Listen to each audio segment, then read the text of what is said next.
Basically, just looking around at Chrysler, it seems like nothing has really changed. They got a jailbreak right here. It's got blacked out badges. So this is a red eye wide body jailbreak. So it's a SRT red eye wide body jailbreak. This has the automatic transmission. 98,349. God knows what they're trying to mark this up to. And what is this? Black brake calipers, $2,100 gas guzzler tax, $595 for the calipers, $1,095 for the axle, power sunroof, $1,299, $2,995 for the transmission, and $1,295 for the safety tech stuff. So jailbreak, wow, it says jailbreak on it, so it must be incredible. This is a Hellcat jailbreak. They want $100,000 before you talk about any markups or anything else. $100,000 for a car that cost me $76,000. Marking the fuck up out of these things. So you got the black logo, which is got the red eye on it. Big ass tires, congratulations, very nice. Yeah, it's I've seen this before. The time has come and gone, but this is what they're really selling, these electric plug-in hybrids. That's the real sales right there. That's what they're really making sales, those electric plug-in hybrids. So I'm seeing a lot of these on the road, but the thing about it is, if you're telling me that it only is like a 20 to 25 miles of electric range, that's just not enough. As far as I'm concerned, these things should be like 100 miles at minimum. But God knows how much battery pack that would have. Super B right here. So this is what I was talking about. They put the Hellcat red eye hood on the car, and they call it a Super B. It's like when I tried to explain this, a lot of people didn't understand what I was talking about. So basically, you can have a regular Hemi, and the shit looks like it's a special one. It's not. It's not a red eye. This right here looks like a regular Hellcat right there. This looks like a regular Hellcat right there. Wide body. This goes up to 180 miles per hour. So this is a 392. This is just a 392 here.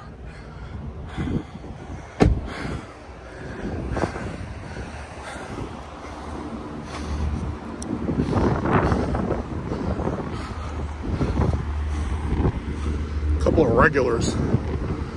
This is a Scat Pack. There's nothing radically new, nothing radically special. This is a 392. They're trying to get $100,000 for these 392 Jeep Wranglers. Just a bunch of Scat Packs, really. Yeah, most of the dealerships, I'm actually shocked to see Hellcats in at all, because most of the dealers are pretty much sold out of them. These people buying these fucking Ninja loans. What is this? Hellcat jailbreak, $88,831. It's got the moonroof. It's a lime green, but it's not the wide body. That's the reason why you save the money, because it's not the wide body kit. It's not the wide body. It's like, if it's not the wide body, I don't know. Gotta have the wide body. If you don't have the wide body, what are we doing? Because that wide body kit costs you like $8,000. So, you know, that's a little bit expensive. Ah, man, these Challengers are small. Fortunately, it's not a manual. Manuals are dead, thank God. But it's got everything else it should have. Right? It's got everything else. Let's see. Yep.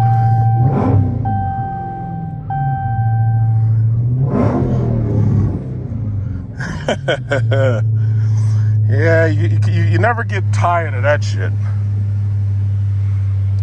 This interior, they gotta update this stuff. You never get tired of this.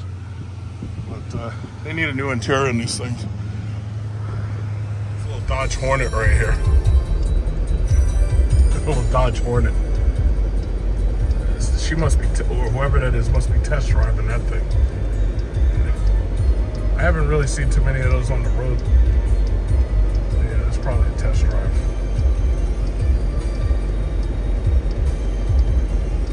Color is, yeah.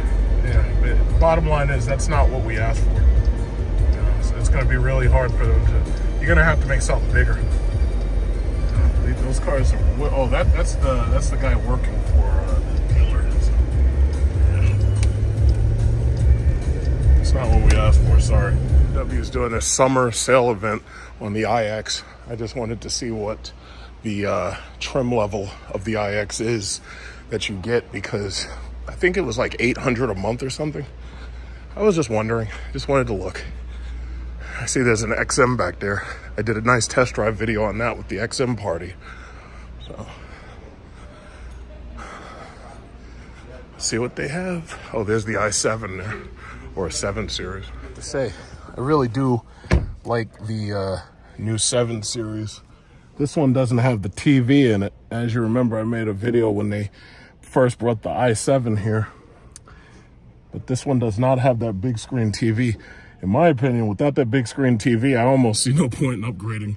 But then again, you know, the i7, because it's all electric, that kind of makes it worth upgrading, I suppose. But nice interior. I'm not really a fan of all this crystal stuff. Like, all these crystals and stuff. Like, who do you think I am? You think I'm Paris Hilton or something? It's like, I'm not too crazy about that. I think Mercedes, you know, BMW and Mercedes run neck and neck with who can make the nicer interior. But to tell you the God's honest truth, it's like, I like the seating and stuff. The seats are nice. Seats are nice. Mercedes, I still think just does it better. And this one also doesn't have the control panels on the doors. It's a nice car. But I think the funny part is they're being forced to put deals and stuff on these things because they can't sell this stuff. Not at these prices. This place is damn near empty, and the people who do come here, they're looking for small cars. Like, they're looking for 5 Series and 4 Series and 3 Series. Like this dad right here with the Hawaiian shirt. This guy, he's looking for like one of them small 3 or 4s or something like that. You know, I'm surprised he's not looking for a family car, but I guess it's just for him. Yeah.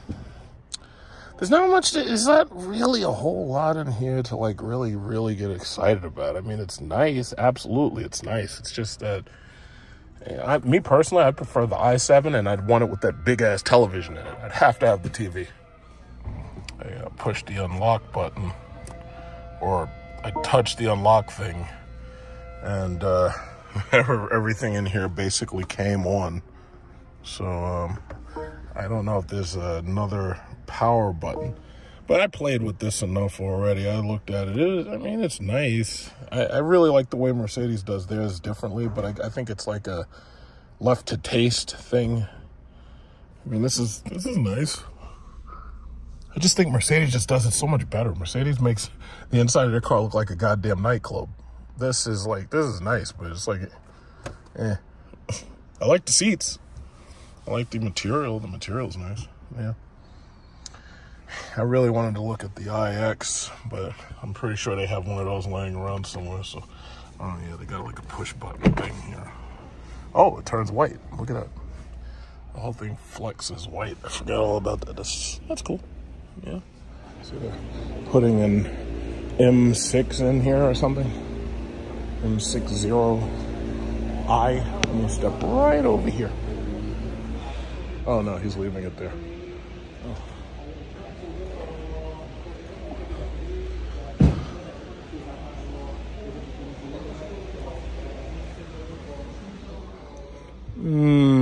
So all of these cars have this new interior now. Every single one of them. The green is a nice touch in here. Yeah, that's cool. I know a lot of people aren't fans of the new dashboards. Like, they prefer to have mechanical dials and manuals and all that. Well, guess what? All that's dead. You ain't getting none of that no more.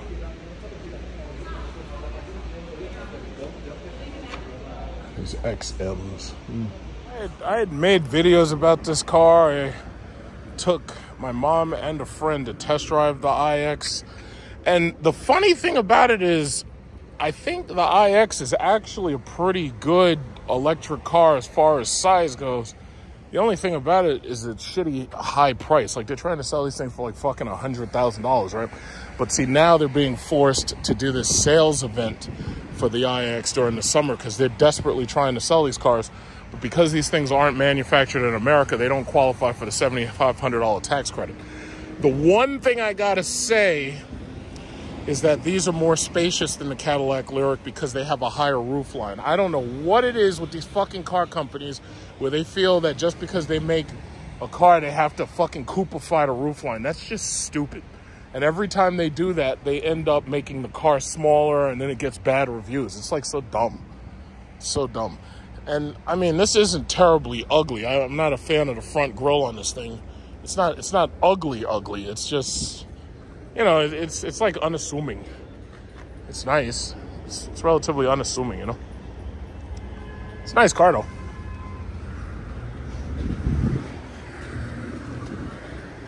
Yeah, so, you know, the wheels on this one are decent.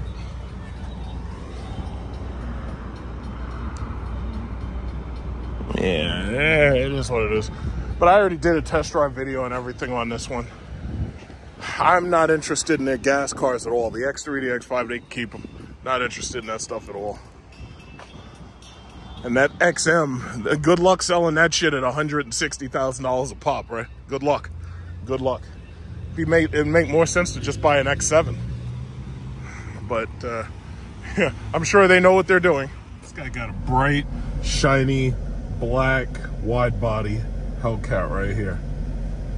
Bright and shiny. He must have just washed that shit too. Yeah, I'm pretty sure he just washed that shit because that thing looks waxed as fuck. Waxed the shit out of that right there. Yeah. What does this say? Mopar or NYC or something?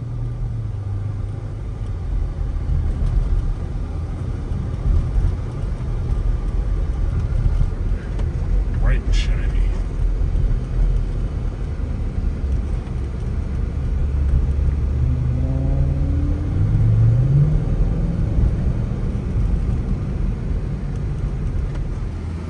I haven't seen a supercharged STS in a long time. Oh, here he is. Got the dual motor. So yeah, I saw you. I was telling this lady I hadn't seen a supercharged STS in a long time. Those cars are, it's old. My mom had one of those in red, but she had like a 2009. This looks good. This looks good. Yeah, what, you gonna scare them a little? Gonna get them on the open roads? Scare them? Yeah, give them a little shock. Throw their hands up. Yeah. All right. You'll take care. Be careful. All right. There's an old saying that if I look like I saw farther than others, it's because I stood on the shoulders of giants.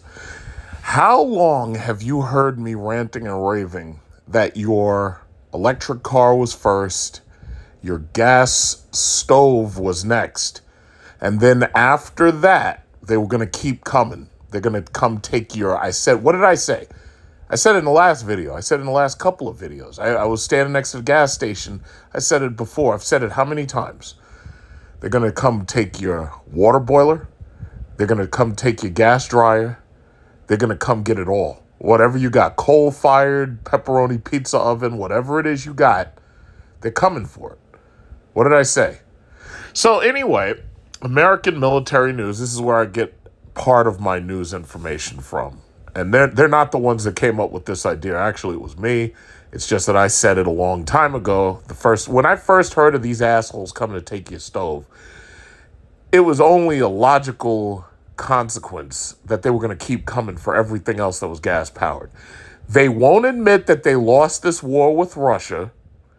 They won't admit that they had all that cheap Russian oil and gas and coal and all that coming in, not just to here, but to Germany and Europe and whatnot. They would never admit it.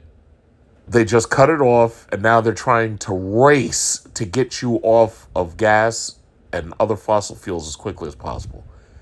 You don't have to be, and by the way, you don't have to be a conspiracy theorist to think that there's something wrong with the Obama chef drowning, similar to the way Hillary's chef under the Clinton administration drowned. Like, I'm willing to bet that if I found out how much water they drowned in, I'm willing to bet it was probably a puddle. But the bottom line is, that's neither here nor there. This is the story. Biden been cracking down on another home appliance. So, even before I read this, they're saying one home appliance, but I'm telling you, they're gonna keep coming for the rest. The next thing okay, hold on. Let's get through this real quickly, because I already foresaw this. Joe Biden's Department of Energy, DOE, announced a proposal Friday to target American consumers' home hot water heaters, following the administration's consistent pattern of cracking down on various home appliances. According to the DOE's press release, the Biden administration's new proposal will require the most common-sized electric water heaters to achieve efficiency gains with heat pump technology and gas-fired instantaneous water heaters to achieve efficiency gains through condensing technology. That's basically a lot of bullshit words that basically means we're coming for your gas water heater. You don't have to pay attention to the subtleties. You have to pay attention to between the words what they're saying to you. So what was this? The DOE claims the new energy standards for hot water heaters will result in $11 billion worth of annual utility bill savings. It's all about the savings. Yeah, right. With $198 billion in savings over a 30-year period. The DOE also claims that the regulations would reduce greenhouse gas emissions by about 500 million tons over 3 decades. Now, never mind the fact that more humans on Earth right now, there's over 8 billion than ever before, right? Never mind the fact that these other populations elsewhere continue to grow exponentially. Never mind any of that. But they claim that they're going to save all this fucking millions of tons of CO2. Here's a question. How about the CO2 from all these extra people who are breathing out? How about the CO2 from all of the extra cows and chickens and all that you've got to make on a farm in order to feed these people? How about that? Well, who are they kidding? Anyway, today's actions together with our industry partners and stakeholders improve outdated efficiency standards for common household appliances, which is essential to slashing utility bills for American families and cutting harmful carbon emissions. They're going to cut all of your fossil fuel use. That's their goal. It's just, I never imagined that they'd be able to throw together this bullshit this quickly. I just never imagined it. Like, I knew they were going to do it eventually. I just never imagined that they would try to squeeze it into such a small amount of time. But anyway, this proposal reinforces a trajectory of consumer savings that forms a key pillar of Bidenomics. Yeah, they used to call Reaganomics voodoo economics. What would you call Bidenomics? Dimensionomics? I don't know.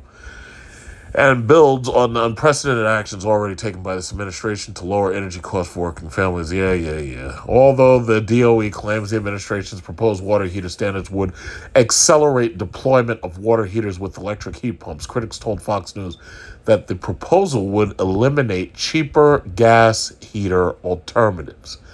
That's the main point of the article. The proposal would eliminate cheaper gas heater alternatives. Keep in mind, my governor, who I have no idea who voted for, because I know I voted for Zeldin, and I have no idea how she got into office besides these people squeezing out, what was the last guy, Cuomo? she put into law that they would be building buildings that didn't even have gas connections. So basically, you'd have buildings where everything's basically electric.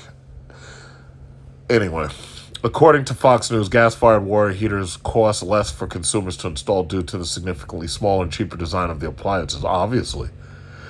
In response to the proposal, Representative Thomas Massie, he said, "Leave us alone! These products already exist in the free market. Consumers should decide whether the upfront cost of a heat pump water heater is worth the possible long-term savings. In many cases, the monthly savings never make up for the upfront cost of the equipment." Which is true, because we're seeing that right now with electric cars. If adopted within the DOE's proposed timeline, the new water heater mandates would take effect in 2029. It's just spreading to more and more appliances. That's what I said. Ben Lieberman, Competitive Enterprise Institute Senior Fellow, said, "It seems that almost everything that plugs in or fires up around the house is either subject to a pending regulation or soon will be." Lieberman, now you can hear that fart can motor from some shitty Honda outside. You could probably hear that thing revving up, right? Whoever that is, they're coming for his shitty fart can Honda. They're coming for that next. They're coming. I can't wait till they come and get that thing because I don't want to hear that shit no more. So anyway, Lieberman added that rules like the DOE's proposal for some home hot water heaters are almost always bad for consumers because they ultimately restrict consumer choice. Since when did communists in office ever care about consumer choice? It says, "Leave us alone. These products already exist in the free market. Consumers should decide whether the upfront cost of a heat pump water heater is worth the possible long-term savings." So, bottom line is this. I've already given you the prophecy. And obviously I'm right. I don't have to be a conspiracy theorist. I don't have to have a tinfoil hat to simply see where shit is going. It's not that hard. So basically, let's just take a look at what they've done. Thanks to government mandates and tax rebates and whatnot in certain states, they've already basically forced the price of a Tesla Model 3 followed by a Tesla Model Y. They've made it so that those cars are relatively less expensive to buy than, say, a fully loaded Toyota RAV4 or a Honda CR-V that's fully loaded. In fact, there's a story I might mention in a second where there was this guy who somehow, he got all these damn rebates and he bought a Tesla for like less than $15,000 or something, because that story is in the news. I saw it the other day. And they're talking about Tesla every single day. You've probably noticed this. They're focusing on the same things every single day. Tesla and semiconductor companies. NVIDIA, AMD, ASML, TSM, Micron. They don't talk about that much because they're building up the Micron factories. But they're basically telling you, and I guess if you're a person who's investing in the future, towards your future, I guess you should be putting your money towards these things. Semiconductor chips, electric vehicles, they're basically telling you that that's where they're forcing the money towards those things. They're basically telling you every single day you turn on the news, NVIDIA, Tesla, AMD, Tesla, NVIDIA, Tesla, Microsoft, Apple, Amazon, NVIDIA, Tesla. They're focusing on the exact same things every single day. I don't foresee that stopping anytime soon, especially considering the chips market supersedes everything else. The cars need chips. Houses need chips for all this smart technology shit. I mean, think about it. They're going to electrify your stove, your water boiler, your dryer. Everything's going to basically be a freaking computer. It's going to be a digitized computer monitoring and regulating your electricity use. Just think about that. Now, the first thing somebody who just doesn't think that far ahead says, the grid will never be able to handle it. Well, I don't know if you've noticed this, but they're trying to force everybody to get solar panels on their house. A lot of people already do. Like, the more and more I drive around, I see solar panels on everybody's house. Not everybody, because I know I don't have, not until, I planned on doing some roofing work eventually. But in the future, probably like 10, 15 years, maybe I'd consider solar panel. I don't need it. It's just that, it's if you have an electric car, which I'm about to have an electric Cadillac.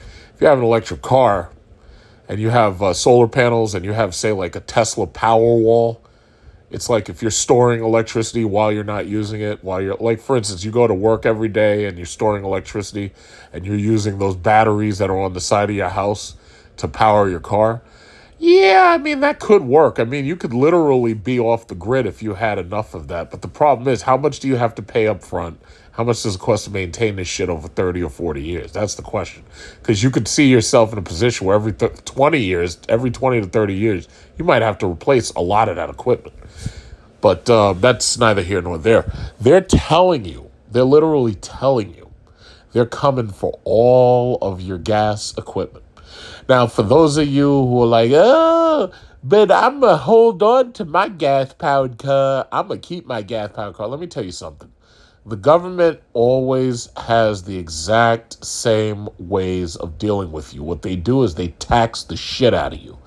They will make it so that you can't afford the registration for a gas-powered car. So unless you're rich, unless you're Jay Leno, what they'll do is they'll make it so the registration for your ICE vehicle is just so high that you won't be able to afford it. Or some states will simply make them illegal. Some states will make it so gas-powered cars can't be sold in the state. California and New York already have those laws in the books. They say by 2030, there'll be no gas car dealerships. And by 2040, they won't be able to sell they won't be able to sell gas trucks. They'll only be able to sell electric trucks. They've already put it into law. So just think about it. Like, I can't make this shit up. They already put it into law. It's there. You can read it. They put it into law. So they'll either tax you out of it, regulate you out of it, or they'll just say no. And they'll be like, oh yeah, well, if you want to get a new driver's license, you have to be registering an electric car. And you'll be like, yeah, that's bullshit. I want to be able to drive in my Honda. I have a nice Honda. I have a nice Nissan GTR, and it's a classic, and I want to drive it. And they'll be like, no GTR for you. You're not allowed to drive that, not in this state. Oh, well, what state can I drive it in? Oh, well, West Virginia. Or fucking Florida or something, like some red state where they somehow managed to keep these fucking liberal Democrats from taking over. You'll have to take it there. Maybe you have to go to Alaska. I don't know. Alaska, Florida, Arizona. I don't even know. But we don't know. But I do know how they will deal with you. That's what I do know. So there it is. They've let it slip. And they might as well have just come out and said it when they came after the stoves. They might as well say, yeah, like Biden should just stand there and say, come on, man. What we're going to do is we're going to get rid of the stoves. And then we're going to get rid of the water boilers. And then we're going to get rid of the dryers. And then we're going to get rid of the coal-fired pizza ovens. And then we're going to get rid of, like, gas-powered cars. Come on, man. What about those gas trucks? You don't need that smoke and smog everywhere.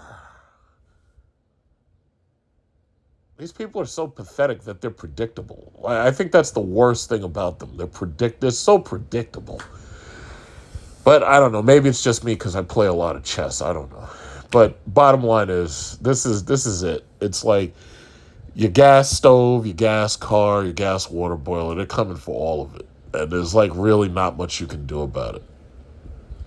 You want to know why they want to make all of your thermostats and they want to make everything in your house digital and electric? It's because they can control them. And they can control them remotely. And the sad thing is, even hearing myself say that, normally I would say, you know what, that's conspiracy theory, that's crazy. Unfortunately, I have evidence. They've done it. For example, Huffington Post. So not cool. Energy company locks Colorado residents out of their smart thermostats. Well, if you have a smart thermostat, I guess they can. So it says about 22,000 Colorado customers lost access to their smart thermostats as temperatures reportedly rose to 90 degrees on Tuesday. An energy company in Colorado shut down access to 22,000 customers' smart thermostats on Tuesday, citing an energy emergency, as temperatures reportedly reached 90 degrees. Xcel's thermostat lockout involve customers who participate in a voluntary program that offers money in exchange for giving up control of their thermostat to save energy. Xcel gives these customers $100 for signing up to the program and $25 a year thereafter. I'm not going to read the rest of this. You can read it.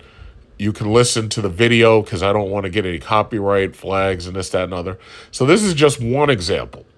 Now, the other example that I always think about is this example right here.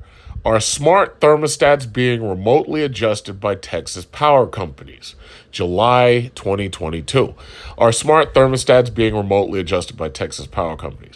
Now, let me tell you this. Whenever I see these fucking things in Home Depot and Lowe's and whatnot, the first thing that comes to my mind is some of those, I guess the best term is like some of those R-rated, like Steven Seagal type movies that you see, where you have like a CIA operated van outside, and there's like somebody inside. They want to bring them outside so that they can like arrest them or something. So what they do is they start manipulating certain things inside their house, like hacking their computer to convince them to come outside somehow. So how hard would it be for the cops to have like a van parked outside, hack your thermostat, and make it too cold or too hot? And then for whatever reason, you get uncomfortable, you walk outside and they're waiting to nab you or whatever. Now, I know that doesn't make sense, and I know it sounds like conspiracy theory, but the thing about it is that's the way I think. Now, this was something totally different. This was just them, trying to save money by fucking with your thermostat.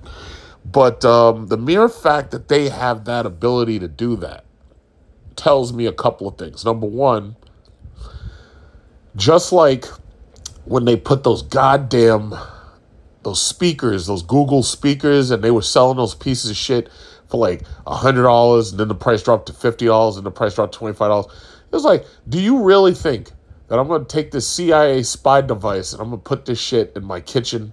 Or do you think I'm going to like take one of those Ring cameras and put it in my daughter's room so that I got some person or some Epstein on the other end hacking and talking to my daughter through a Ring camera, which has happened, by the way. There's video of it where this guy has his daughter's room and there's a Ring camera and the guy is talking to his daughter and watching his daughter undress and watching his daughter dress. Do you really think I would put some shit like that? Do you think I'm going to take a camera and I'm going to put it in my room and set it up so that you can see the whole fucking room? The hell no.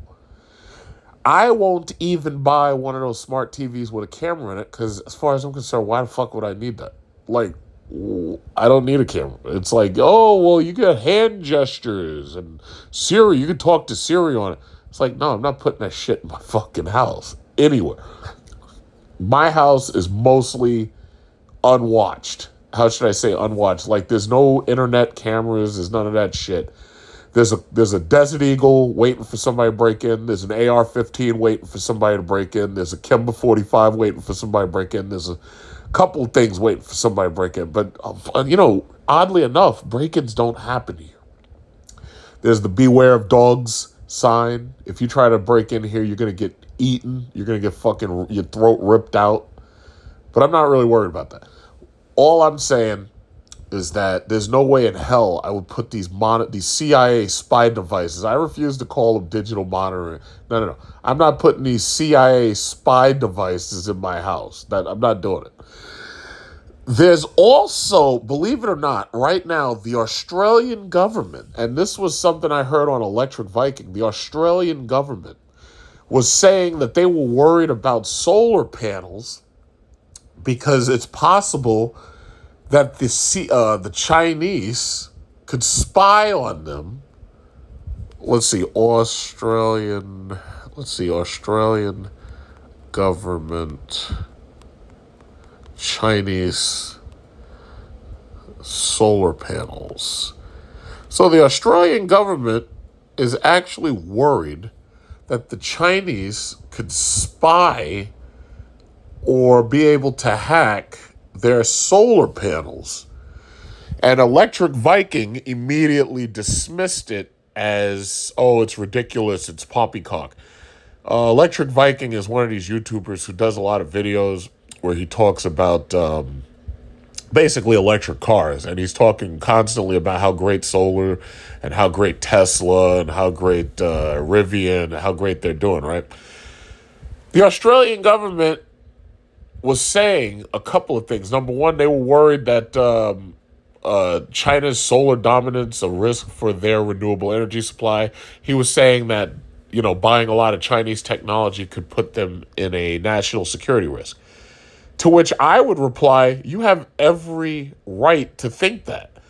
Because these solar panels, a lot of this technology that we're bringing in, these wires, these USB connectors and all this shit, they've actually, highlighted some of this equipment in the past and said that these things were security exploitable. And when we say security exploitable, you're saying that, yeah, somebody could hack into your house or somebody could hack into your business. In fact, if I'm not mistaken, there was a situation where Xerox machines were cited as security threats because if you, like, for instance, imagine you're a company and you're Xeroxing important documents. Now, imagine that you have a Xerox machine that's silently faxing information from your office to some foreign entity. You know, so the thing about it is you can't trust a lot of this stuff because all it takes is a hacker. All it takes is malicious intent. And all of a sudden your secrets are leaked out all over the fucking internet. Same thing goes for within your house. If they're watching your energy usage and they're watching your what you watch on television, if they're building psychological profiles on you, they know when you're going to be home. They know when you're not going to be home. Like if they know exactly when you're going to binge watch a television show or something, they know exactly when you're going to be home, when you're not going to be home, when you're going to be asleep, when you're going to be awake. I think you get my point. So that's one of the things that I recognize. Yes, there's obvious security risks. The other thing I recognize is that all of this shit that they're building, there's a lot of these dumbass people who rush out and buy this stuff. All this is good for chips. AMD, NVIDIA, Micron, ASML, TSM, you know the chip manufacturers because I've mentioned them in these videos where I talk about stocks. And the thing about it is these chips are going to be in all of this stuff. Solar panels are going to need regulators. They're going to need chips in order to regulate them and regulate their energy output. They're going to need chips in the batteries to regulate the batteries. How much energy does the battery store? How much energy does the battery send to the internet or send to the network or send to the grid? They're going to need chip. Bottom line is this. So I'm not going to rant. I said I ain't going to make this too long, right? You should be investing in chips. Whichever company, and I'll go so far as to say this. It doesn't even matter which company at this point you invest in. Preferably, you want a company that's investing in AI and building chips and putting these chips in cars, putting these chips in houses and whatnot for various purposes, putting these chips in appliances. Obviously, the main names that pop right to the top, NVIDIA, Intel, AMD, Micron, ASML, and so forth, and so TSM, so forth and so on. Those are the ones that pop right to the top. There are other companies that are in the semiconductor business, which, you know, you can figure out yourself. But the bottom line is the main players are those that I just named. So now, I already told you, I have no aspirations post-retirement. Once I retire, I intend to be on a beach with a wife half my age, sipping coconut juice every fucking day, doing nothing but swimming in the beach like I'm Aquaman. And when I get out of the water, she's going to be giving me back rubs with coconut oil. And that's it. That's my only aspiration. Some people want to work. Some people are willing to kill themselves for this apparatus. The answer is no. All I want to do is be on a beach, just sipping buko juice. And that's it. You should be putting money aside over the next, let's give it 5 years, because see, my goal is 10 for a huge dividend paying stock portfolio. But you should be putting your money away over the next 5 years. And I recommend, personally, semiconductors, electric vehicles, banks, and energy companies in general. Right now, those are the oil and gas companies that do pay dividends. And the reason why I keep saying that is because these companies are not going to allow themselves to go out of business. They are going to focus on green technology, green energy, and blah, blah, blah. They're not just going to go quietly into the good night. They are going to diversify themselves. They have already, but they're diversifying themselves. Shell, for example, is diversifying themselves into solar-powered gas stations. You can look that up, but Shell is making gas stations completely solar-powered so that you can charge electric vehicles. It won't be long before the others do that too. Chevron, Exxon, they'll have some gas stations, because I don't foresee diesel and I don't foresee home heating oil disappearing for a long time. It might be 50 years before that happens. Might be 100, who knows. But bottom line is, banks, oil, silicon chip manufacturers, semiconductor manufacturers, and electric vehicles. No matter how you feel about electric vehicles, keep in mind, you have no right to drive under the Constitution. If they pass laws, which they already have, that they say, guess what? We're not going to allow you to register your ICE vehicle. We're not going to allow you to drive your ICE vehicle. California has literally passed laws that says they're not allowing ICE vehicles in the state after a certain year. I think that year is like 2040 or something. You can try to keep these things in your house or your backyard because they are property, but they'll make it so you can't even use them. You'll be forced into electric vehicles. Bottom line is this. You have no right to drive. That's number one. You can't point it out in the Constitution where you have a right to drive. You have no right to drive. They can force you into certain types of vehicles. They can. They have that ability if you choose to drive. Why not invest in the companies and make money off of them while they're going about this, New World Order shit? So that's my recommendation, because it's obvious where all of this is going. These people are literally telegraphing what they're planning to do to you. So you might as well just make some money off of it while you can. Because bottom line is this. While you're busy fighting AI and fighting these robots and shit for your job, I'm going to be on a beach with some chick's hands all over my back, and she's going to be rubbing me down with coconut oil. And I'm going to be thinking to myself, man, if only I could have saved more slaves off of that plantation. I would have saved more slaves if only they had known that they were slaves. To be continued.